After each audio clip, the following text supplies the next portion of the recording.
So good morning everyone, welcome to our channel. और आज के इस वीडियो में हम लोग डिस्कस करने वाले हैं ह्यूमन राइट्स से जुड़े हुए कुछ इंपॉर्टेंट क्वेश्चंस को जो कि आपसे एग्जामिनेशन में आपके पूछा जा सकते हैं। सो आज की ये जो वीडियो है काफ़ी ज़्यादा इन्फॉर्मेटिव होने वाली है, काफ़ी इंपॉर्टेंट होने वाली है। इससे पहले मैंने आप लोगों के लिए 2 वीडियोज़ ऑलरेडी बना रखे हैं जिनसे कि क्वेश्चंस आ सकते हैं आपके एग्जामिनेशन में। तो अगर आपने उन सारे वीडियोज़ को चेकआउट नहीं किया है तो प्लीज़ उन सारे वीडियोज़ को जाकर के ज़रूर से देखें, क्योंकि आपको काफ़ी ज़्यादा हेल्प मिलेगी। वो सारे क्वेश्चंस आपसे एग्जामिनेशन में पूछे जा सकते हैं।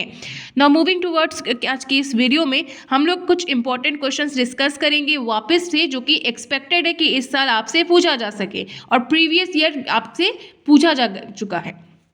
Let's begin with it. सबसे पहला क्वेश्चन है कि नेशनल ह्यूमन राइट्स कमीशन क्या है। तो it is a statutory body. देखिए ये जो क्वेश्चन है ये 2 साल पहले भी आपसे पूछा जा चुका है, तो उम्मीद है कि ये जो क्वेश्चन है इस साल भी आपसे पूछा जा सके। तो याद रखेंगे कि national human rights commission is a statutory body. तो national human rights commission is a statutory body, याद रहेगा आप लोगों को। ठीक है, बहुत बढ़िया। Who can be appointed as a chairman of the national human rights commission. तो इसका आंसर हो जाएगा any retired chief justice of the supreme court. Supreme court जो है वो दिल्ली में सिचुएटेड है, सभी लोगों को पता है। ठीक है, सुप्रीम कोर्ट में जो रिटायर जो चीफ जस्टिस है वो जो है वो अपॉइंटेड हो सकता है chairman of the national human rights commission. ठीक है, याद रहेगा। Who can be appointed as a chairman of the national human rights commission. मेरे साथ में सभी बोलेंगे any retired chief justice of the supreme court. Any retired chief justice of the supreme court can be the chairman of the national human rights commission. ठीक है, सभी को समझ में आ गया। ठीक है, which of the following statement is not correct about the national human rights commission. तो इसका आंसर हो जाएगा the chairman and the member of this commission are appointed by the supreme court of India. No, this is not correct. The chairman and the members of this commission are appointed by the supreme court of India. ये जो sentence है ये गलत है। ठीक है, अगला बात करते हैं अगला क्वेश्चन के बारे में। तो what is the tenure of the chairman of the national rights commission. तो इसका आंसर हो जाएगा 5 years और up to 70 years of age. ठीक है, 5 साल से लेकर के या 70 साल तक रहता है। तो याद रहेगा what is the tenure of the chairman of the national rights commission, 5 years और up to 70 years of the age. When changes have been made in the Human Rights Commission, ये क्वेश्चन प्रीवियस ईयर भी आ चुका है students. तो इसका answer हो जाएगा साल 2006। ठीक है, When changes have been made in Human Rights Commission, तो इसका आंसर हो जाएगा 2006। ठीक है, now moving towards next question, which of the following is not the function of National Human Rights Commission। तो इसका आंसर हो जाएगा to provide economic compensation to any human rights violation victim. Which of the following is not the function of the National Human Rights Commission? तो इसका answer हो जाएगा to provide economic compensation to any human rights violation victim. Now the next question, year of French Declaration of Rights of Men. ये जो question है तुम्हारे paper में लिख के रख लो, आएगा ही आएगा, मतलब आएगा ही आएगा।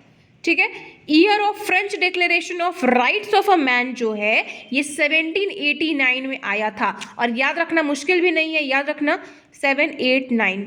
ठीक है, 789। ठीक है, 1789 याद रहेगा तो बहुत बढ़िया है, नहीं तो 789 याद रखना और आगे में 1 लगा देना बस। ठीक है, year of French declaration of rights of a man, तो ये 1789 में था। अब ये देखो, ये जो क्वेश्चन है ये प्रीवियस ईयर पूछा जा चुका है और इस साल भी यहाँ पे बताया जा रहा है कि इंपॉर्टेंट है। जो CEDAW relates to the elimination of discrimination against the women.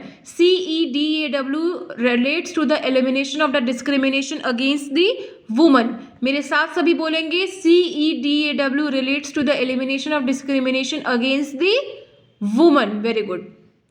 ठीक है, सभी लोगों को याद रहेगा कि CEDAW relates to the elimination of discrimination against the woman, क्योंकि एग्जामिनेशन में आपसे पूछा जाएगा। ठीक है, अब बात आती है नेक्स्ट क्वेश्चन की। तो यूनिसेफ स्टैंड फॉर, यूनिसेफ का फुल फॉर्म बनता है united nation international children's emergency fund. ये पिछले साल भी क्वेश्चन पूछा जा चुका है और उसके पहले साल भी क्वेश्चन पूछा जा चुका है। अगर अपना देखोगे पार्ट 1 और पार्ट 2 की वीडियोस तो उसमें भी ये क्वेश्चन जो है इंपॉर्टेंट बताया गया है, क्योंकि ये जो क्वेश्चन है ये पूछा जा चुका है।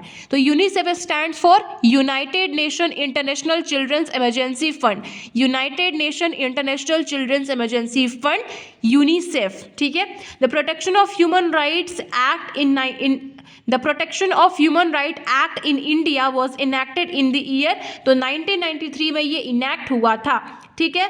याद रखेंगे सभी, the protection of human right act in India was enacted in year 1993।